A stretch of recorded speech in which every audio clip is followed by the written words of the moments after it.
Actually, this video has audio problem, so we will explain about the information that we get from Mr. Azhar.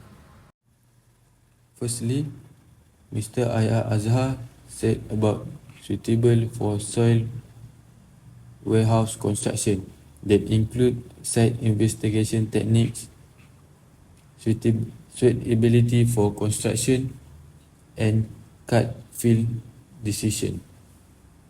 For site investigation, before construction, land surveyor and geotechnical engineers embark on crucial mission. Engineers need to admit for the consideration of the land. The core sample are light precious stone that hold significant information.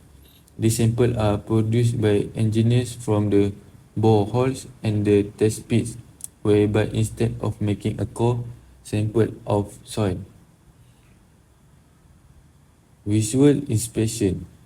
This survey will include the surveyor's physical observing the area around the site and documenting the observation such as structures, tree and any other aspect that will indicate any sort of landslide. Then geophysical survey. Others methods like seismic refraction or electric resistivity allows one to determine the construction of the ground and types of soil at given depth. Then boreholes and test pit. Through borehole or test pit, engineer obtain sample of soil at different intervals. From the borehole and test pit, engineer will get soil type, grain size distribution, strength and compressibility, drainage and presence of organic matter. Then for suitability for construction, after getting the information and data from the site investigation, engineers can decide whether the existing soil type can support construction works. Loamy soils with good permeability are said to be good candidates for foundation most of the time because of their stability. The findings of the investigation will help the engineers to make the pertinent recommendation of the type of foundation and whether there are possible solutions for drainage and stability issue. For the strength and compressibility, structures may require sand ground with possible drainage so that the structure may be strength without buckling. And then drainage. This is because the weaker the ground structure, the more it may be washed away or the more it allow water into the basement. Then lastly, liquefaction potential. Thus, in the place with earthquake some type of soil, transformation of liquefy meaning they lose their strength and act like water.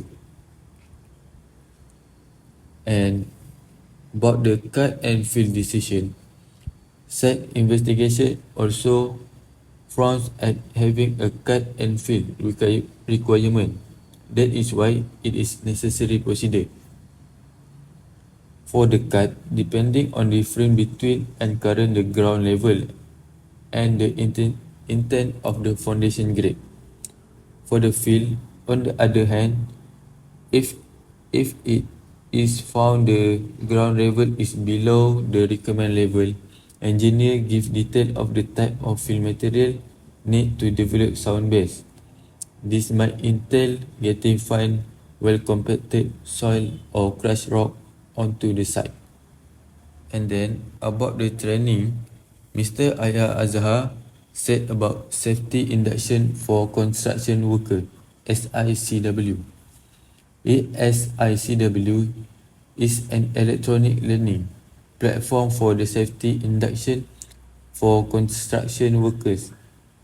The safety induction construction workers course is awareness course that aim to expose construction personnel to importance of occupational safety and health. Next, Mr. Azhar said about Certificate Construction Site Supervisor (CSS). The Malaysian Construction Industry Development Board developed the Construction Site Supervisor training program with an objective of certifying and accrediting the construction site supervisor in line with the requirement stipulated by the guidelines under the 1994 Malaysia Construction Industry Development Board Act ACT 520 Amendment 2011. Also that Mr. Azhar also explained about types of technology used in construction, which is taking flight, drones, and the power of perception, which is smart sensor. For the drone, the purpose is to site surveying and mapping. The use of drone can quickly capture large and very detailed aerial photograph and 3D laser optical scan data of the whole construction site. And then it also can progress monitoring. Drone flight used daily to photograph the site give the managers of the project an ability to gauge the extent of completion and other peculiarities that may hinder work or a plan from being implemented. And then it can also inventory management. Drone mount with sensor can navigate, search, and identify where the material is in the site, hence minimizing time spent looking for a misplaced item. And lastly, safety inspection. In some cases, they are part of the structure or areas that are rather difficult to reach. Use of this equipment, which is drone, can reduce the risk that a physical inspector might encounter. And for the power of perception, which is smart sensor are small devices that can incorporated into material or equipment to monitor the actual status of construction project in real time. First of all, smart sensor can automate monitoring. In this case, sensor can track key values such as the temperature at which concrete is cured, amount of humidity, and the structural strength. And then it can improve material management, such as we using RFID that may incorporated in material used in construction. The location of the material, the quantity used, and the area in which it has been used and can be recorded. And then for the predictive maintenance, instruments installed on the machinery are able to observe the output level and possible failure that might take place. And lastly, when using power of perception, which is smart sensor, this new technology such as wearable sensor will enable locating of workers and also their physical condition in case of emergency, which is it can enhance work safety.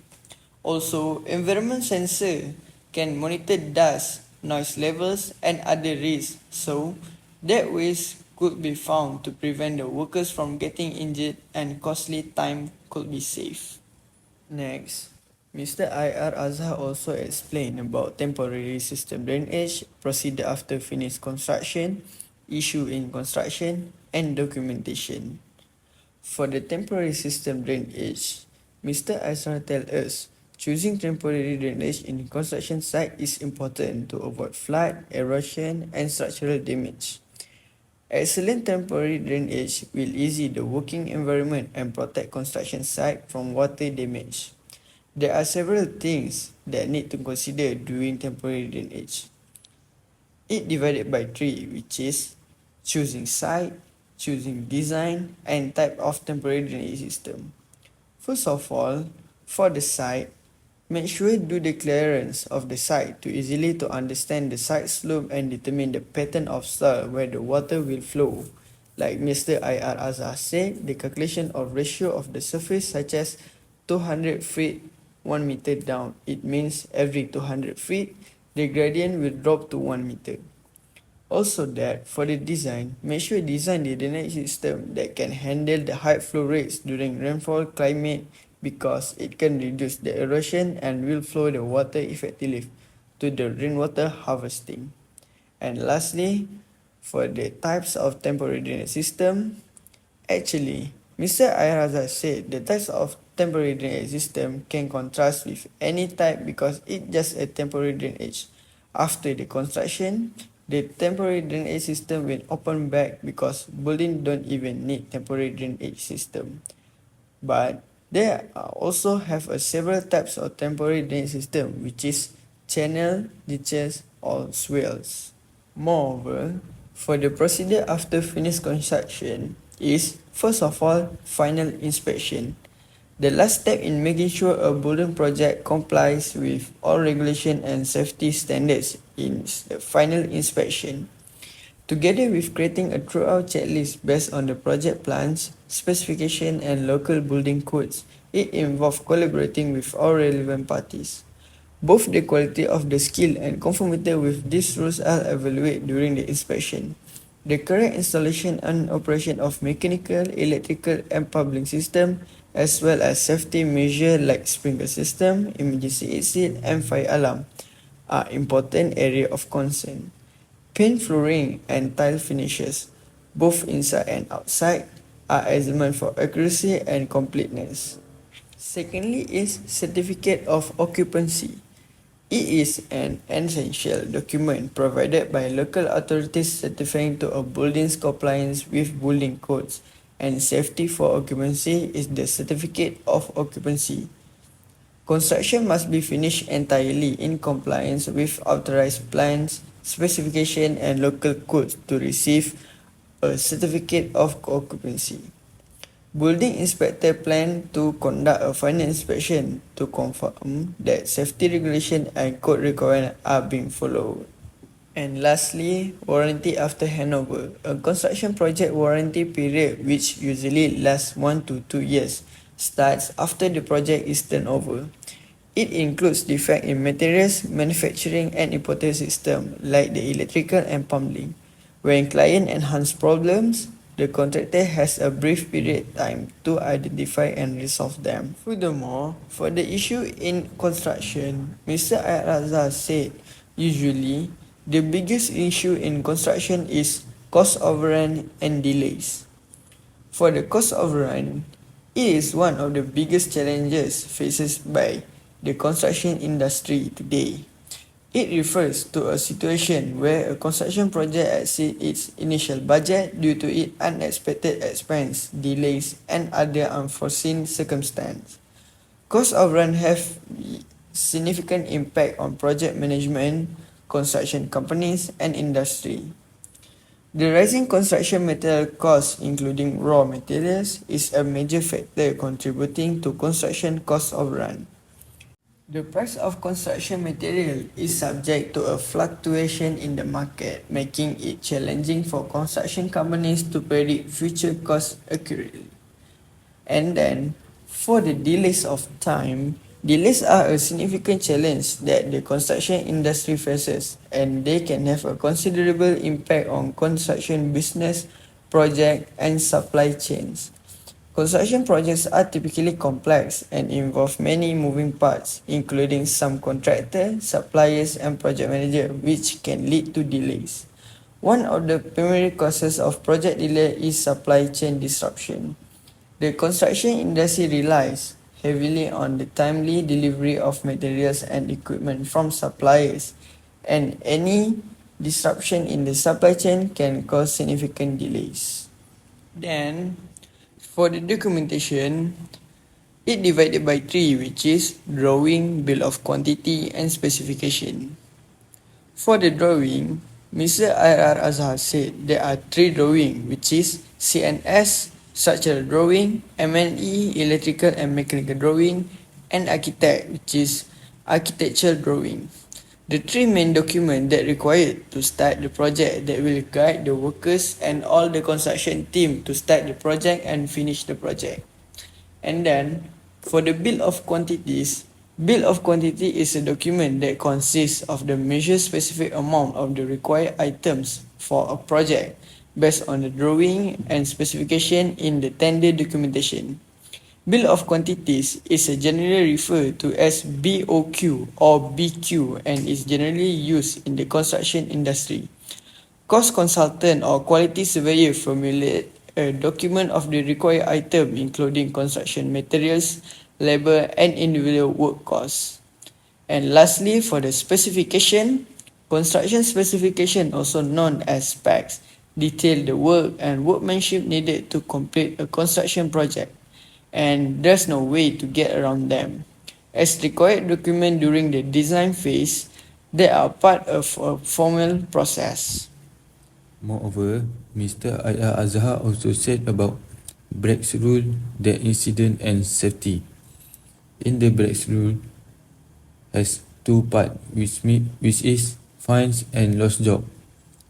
In fines, under the Occupational Safety and Health Act 1994 OSHA 1994 in Malaysia, workers can be subject to legal penalties if they are found responsible for safety breaches that result in incident or injuries in the workplace. OSHA 1994 mandates that both employers and employees have specific responsibility to ensure a safe working environment. And then, for lost job, warnings are usually the first step in the disciplinary process for safety offences. Employers may, however, proceed a greater penalty, such suspension or termination of employment, if the offences continue despite warning, enforce respect to safety laws and guarantee the welfare of all workers are the goal of this project. Beyond just losing your work right once, termination for safety infection can have long-term effect. Then, for that incident during construction, Mr. Azhar said when that incident happened during construction, actually the engineer did not fully responsible because it depends how the worker did. For example, scaffolding the engineer are difficult to get error in calculation because it has a system. It may be fault at installation the scaffolding. If there is that incident in the construction, engineer will inform first to the Department of Occupational Safety and Health. The department will confirm what is the next step to proceed, where to forward to the police case or no. Next, do not disturb the incident area to help in investigating the incident and doing limitation while enter the area to keep safe. After that, do the complete report detail about victim in accident to easily the Department of Occupational Safety and Health to taking action and investigate and maintain a report. And lastly, for the safety, Mr. Azhar said that has three parts, which for the first part is fall protection, and then personal protective equipment and tools and equipment safety. For fall protection, since fall in construction represent a significant danger of causing serious injuries or even fatalities to workers, fall prevention is essential, which means that is important. Effective fall protection solution need to be put in place to reduce the dangers. The system consists of a variety of components including safety nets, guardrails, and personal fall arrest system (PFAS), like lanyard and harness. Guardrails offers an actual barrier along open platform and adjust to keep employees from unintentionally slip out. And then for personal protective equipment, construction workers must wear personal protective equipment (PPE) to protect themselves from several on-site risks. Example of PPE include hard hats, safety glass, gloves, and steel-toed boots. Safety glass defend the eye from chemical and debris. And then steel-toed boot protect the foot from heavy object and electrical hazard.